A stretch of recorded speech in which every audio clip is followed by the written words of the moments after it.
Got a nice chuck roast in the crock pot. Grass-fed beef. This is the best stuff ever. I'm so glad we got that half cow. Oh my word. Yep, that's gonna be so good today. Next project, the house garden. Oh, this is the flower garden. This is the bulb garden. My goodness. Some of these bulbs, these daylily bulbs in the front. I have daylilies in the front. Then I had irises and then gladiolus at the back against the fence. Well, the gladiolus never bloomed. But I tell you what, I put poopy barn shavings. I top dressed this whole flower bulb garden with poopy barn shavings last year. And I'll be dogged if I don't think that these irises that were always back there, they've spread up front. There's irises right there, I do believe. Let me see if I can get you in there. Some irises growing there, man. They're spreading forward. Wow. A big section, about a third, or a little more than a third of this garden in the front, all along the edge, all the way down, is they're daylilies. They're beautiful daylilies, and most of them my son brought home for me when he worked at a nursery when he was in college. And he's in his mid-40s. That was a long time ago, and they've spread. They're beautiful every year. The irises, I'm lucky if I can get 3 or 4 irises to bloom normally. A bearded iris is probably my favorite cultivated bulb. You know, I just love them. And I like daffodils too, because daffodils, deer won't eat. Yeah. Every year the daffodils will bloom. That's the one thing you can count on. One time an author I used to read, she said, they have hope, or something like that. They come out in the snow, they're tough, deer won't eat the daffodils. It's wonderful. So a lot of this stuff right here was stuff I raked out from over there. There were leaves on top of the barn shavings. I don't even know what's going to happen this year. I filled this back up. This was way down. I filled it back up. I'm not sure what I'm going to do. I think I'm going to plant sweet potatoes. I found a bucket of sweet potatoes downstairs in the cold basement from a 1.5 years ago. I forgot all about them. I opened the top of the bucket and there are runners. They're all over the place. So I'm going to plant those somewhere out here. Sweet potatoes are not on the carnivore diet. Now, I'm not on a carnivore eating plan. I hate the word diet. It's just a plan of eating. But you know what? I love sweet potatoes. Every once in a while, I love to have a sweet potato. And I can can them if I wanted to. I can just cut them in chunks and can them. So I'm going to plant some sweet potatoes probably in a couple of these beds, maybe. Or I'm thinking maybe that one. That one, as long as there's nothing can dig under there, if I put them out in the far garden, meadow mice and voles and all kinds of stuff will eat those things. I mean, they'll eat everything you planted. You won't get nothing. This one has metal underneath the box. This one has hardware cloth underneath the box. And of course, these, nothing can get in. These things here. Now over here, this had evening primrose in it. And primrose, it's a perennial, it's an herb. It's used in a lot of things, cosmetics and such, but I think that's them actually. And this had marshmallow plant. I'm trying to remember if that's perennial or annual. I can't even remember. And you're supposed to be able to use the flowers a second year. I dried some of the leaves and I put it in my tea. It's good for, has a lot of mucilage-like qualities. It's good for your throat, soothing your throat. Those bulbs came up through that box. They were below the hardware cloth. There used to be a fence across here. That's why I've got daffodils coming up right in the middle of the walkway, because that used to be a fence there. I used to divide this into 2 parts. So I'm going to have 3 varieties of tomatoes, and 2 of them are large varieties. They're indeterminate, meaning they keep growing and growing. One is a determinate. It's called Ace 55. I'm getting it from Michigan. My gardener has a channel here on YouTube. And of course, strawberry bed has been covered up all winter to protect it. This right here is a form of lavender. I think it's called platinum blonde lavender or something like that. I forgot the name of it. I have to look it up. And all this was dianthus. I covered up the pot over the winter. That was cherry pie dianthus. Oh my gosh, the sweet smell. I wonder why they don't put that in more perfumes. I only found one line of perfume that had dianthus as one of the scents. in there. It's so sweet. It's wonderful. But yeah, there you go. Daffodils. You know, you can find an old house falling down in the country and it can be caving in on itself, because once people leave it, it seems like it just caves in. It's like it loses its soul, and it loses all hope, and it just caves in. The roof caves in, and you'll find an old house in the country. There's one not far from me behind a railroad track that no longer is in use. And there's a beautiful patch of daffodils right in front. I'm thinking, those daffodils had to be planted decades and decades ago, and there they are, still blooming. Nobody's lived in that house for at least 20 years or more. Probably 50 years. I don't know. It's an old house. But the daffodils come back every year. You can always depend on that. And there's so many kinds of daffodils besides these yellow ones. I have other ones planted. I have Salome daffodils in another area, and another kind of frilly, I forget what it was. Anyway, I love daffodils. They come up first. They make you feel great after a long, cold, nasty winter. And I'm going to figure out what to do with this. Okay, this is the old rhubarb bed. I don't know why in the heck we keep trying to grow rhubbarb. You can't really eat it unless you put a lot of sugar on it.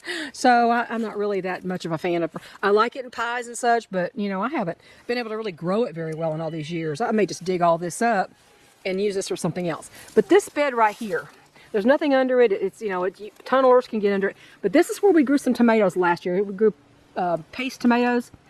We grew the sandwich slicing tomatoes in that long box. I don't know if we're going to grow it or not this year, but I think I may put all my tomatoes in this bed. It's been top dressed with the shavings. You can see they're still there. I've been raking them down. And this back here was a flower bed. I plant a lot of pollinator type flowers back here, and it looks like some of the what do we call it, forget-me-nots varieties are still, the greenery's still there. So I guess they're coming up again. But this is going to be amazing. Now, here's what I had an idea to do, and I don't know if we'll get to it this year or not. I want to make this a trellis. I want to make it an arch across this thing. I saw someone growing tomatoes on a trellis, and they grew up the trellis. They trained them up the trellis, and they tied them up, and they were growing down over their heads. I thought that was the neatest looking thing, an arch of tomatoes, or whatever vining thing you can grow on there. But yeah, I would love this right here. Be perfect place to put an arch. You know, put the corners, 4 corners here, and put. I can't get cattle panels. Nobody will deliver the dang things. You know, Tractor Supply has them, but I have to go get them, and I don't have a truck anymore. So I would do it with cattle panels. But I don't know if we'll get to that this year, but I think that would look nice out here. I do think. So and these shrubs back here are Rose of Sharon. They came from my father's house, and I had them in pots. And then when I realized what they were, I brought them back here. And I'm hoping one day they'll get big and bushy. These are not that old. So, you know, they do bloom in the year. They have some pink ones and some purple ones and some white ones. And my Moonglow pear tree, we did cut down most of it. The middle, there's still some middle part that's really too tall. But we really cut this back this year. Hopefully it'll produce some beautiful firm pears. I just love to eat them off the tree. So I don't know. We'll hope. As long as the late frost doesn't get the blooms, we can have pears. This right here, I don't know what to do with this. This used to be, I tried to grow things here. I put the excess metal from other coops and stuff we had there, and just to keep things from growing up through there. But I know there are mice tunneling under there. You know, the meadow mice, you can't stop them things unless you have a barricade. That's a little patch of forget-me-nots right there. Forget-me-nots and wild violets are some of my favorite flowers. Anyway, so this may be a sweet potato bed. So I think I was trying to say earlier, and I don't think I got it out of my mouth. Because it has metal underneath it and less likelihood of a lot of digging, I may put sweet potatoes in this bed too. And peppers over there in that one, and all the tomatoes here. The peas in the far garden, they're going to take care of themselves. I'm not planting none. I'm going to let the volunteers do their thing. I've got so many volunteer flowers. If you saw the community section, you saw the flower seeds I saved from last year. Oh my gosh, I can't think of it. There's cosmos and zinnias and calendula and all kinds of different sorts of marigolds. Gosh, what else is in there? Dahlias. They're all mixed up together. And I'm just going to seed those around the edge of the flower garden and anywhere else I can figure out to put them. And I do have that pack of 5,000 dianthus seeds. It's not this kind of dianthus. This is cherry pie dianthus. the one I got, I couldn't find any packets online. That was a plant I bought at Home Depot last year.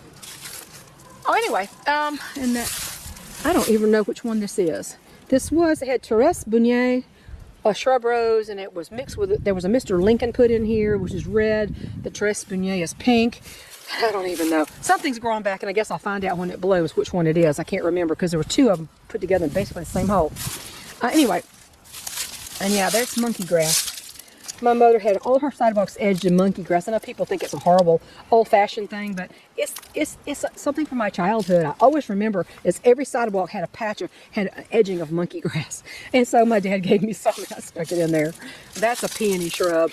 Somebody said I needed to take it and transplant it less deep so it'll bloom, but I never got around to it. I guess I could still do it now. It's not blooming yet. It's not growing any green foliage yet, so why couldn't I?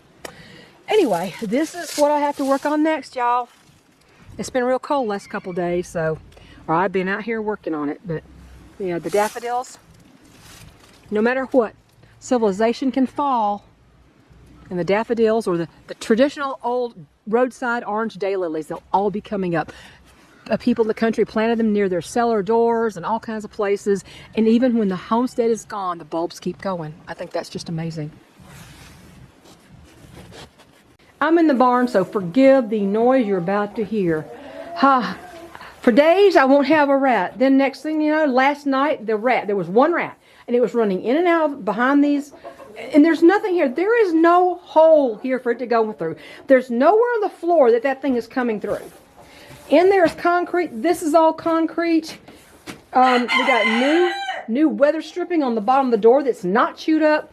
The only thing I can think of is up there. You see where that light's coming in? There's a 2-inch opening all along there so that thing can roll. But it's the top of a metal wall. Can rats climb a solid metal wall? Can they? Tell me if you know that, because I don't know how in the heck they got it there. I need to turn off these heat lamps. They don't need these heat lamps. It's really cold. It's 22 degrees this morning. I need to turn off these heat lamps. Probably shouldn't have this one on, but anyway, there's the dirty dozen brats that always drive me crazy. Oh, you hit the sunshine and you fell over, huh? Run into the sunshine and you just fell over. My goodness. My barn rocks. You know, I put a video of about roosters and children. Can I get by, please? Hello, Athena, Zara. Can I come out here, please? Can you let me out the door? Thank you so much. And Mace, little Mace, that got in trouble, so he had to go somewhere else and have his own girls. I can't keep doing that. I'm not going to breed from them anymore, period. I put up a video. I linked it on one of the front videos people see when they come in about roosters and children that I did 6 years ago. And Atlas was only about 3 years old at that time, or 2 or 3 years old. And you know, we lost Atlas in 2023 and Hector in 2022. Atlas was 9. But I realized every bird in that video has gone on to that great roost in the sky. They're all passed on. Atlas was the last one. I mean, no, Drusilla was the last one. She was 12. And what was that about? Are you happy to get in the sun there, Maddie? Oh, Lordy. Oh, that's my girl. This ladder, I had this ladder inside. I was trying to figure out where a rat could be getting in. And, you know, up here, that's all sealed up. I mean, this is a decent-sized rat. This is a medium-sized rat. It's not a mouse. So this is the soffit up here. If they could get up in there, they could get in the barn, yeah. And I'm thinking, if they could get up to that, way up there, maybe they could find a space that they get under there. Yeah, they can get under there. But how can they hang on while they scramble a metal wall? I don't see how that's even possible. They don't really have suction pads on their feet. But if they could get up, something could get up there, under there, they could get in, yes. But there's no place inside that they could come through. There just isn't. There isn't. I'm completely flummoxed about this one. I don't get it. And I poured extra concrete down there. It had extra and I just poured it in there. Up here. Okay, this is filthy. One of these days I'm gonna have the birds in there so I can get the mildew off this building. But you see this? This is all metal here, solid metal, and it's that hole up there that I'm talking about. Can a rat, turn this way so I can get up there. Can a rat climb that wall? I mean, rats are not Superman, but can they climb that wall? Now, these corrugated areas, mice can get in here. I mean, they can get in there and go around the track, but that track is really close to the side. I mean, the metal is close to the side. There's like maybe that much space around the edge, so I don't know if a rat can get in there. A mouse can, yes. But we're having a rat. One rat. It looks like the same rat. It's the same size rat. So I'm thinking it might be the same rat. And I'm looking inside the barn going, where could it hide? We don't have a lot of hiding places in there. Where on earth can it hide if it's staying inside the barn and coming out at night? What's going on, Jill? What's going on, Miss Jill? No, yeah, I know. What are you doing, huh? What you doing? Tell me, Jill. What's up, Jill? Talk to me, Jill. She ain't talking. Yeah, Jill was Hector's last girl, and she's almost 8 now. Okay, well, I don't know. I'm completely at a loss. And they ain't getting in down here. Right there, it's not getting in there. I don't know. I have it's almost like it's living in the barn. Come on, guys, come on. You will come out here, come on. It's almost like it's living in the barn and coming out at night. I mean, but where? I don't know. I've looked everywhere. There is no easy hiding place. Anyway. So this is the garden I was messing with the other day. And that's going to be elderberries. That whole patch is going to be elderberries. And I'm going to keep it from going out here. And the rest of this is going to be flowers. Especially around the marigolds around the edges. The deer may still jump in there. I don't know. I need a new flag. My flag is kaput. Nobody here but us chickens, and it's all shredded. Well, anyway. I don't know. But I'm going to put flowers over here, and I'm going to plant them probably after the 1st of March.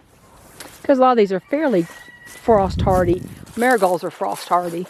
Pretty frost hardy. Well, hello, Mr. Mace. What's up with you, Macers, huh? Boy, you are Bodie's kid. That comb is a dead giveaway. Oh my goodness, boy. He's a sweet little munchkin. But I sure as heck don't need him. Yes, I don't need him. I put him in the barred rocks back with the big flock of crazies. If he wouldn't fight. Bodie, he's the one I found upside down his back one day after the others accidentally got out with him. Bodie kicked his behind, left him on the ground and didn't kill him. And I thought that showed great restraint. So anyway, I gotta go. I mean, it's beautiful weather today. It's just, I mean, look at the sky. It's gorgeous. Spring will come again. The daffodils are a testament to that. Stay cool, everybody.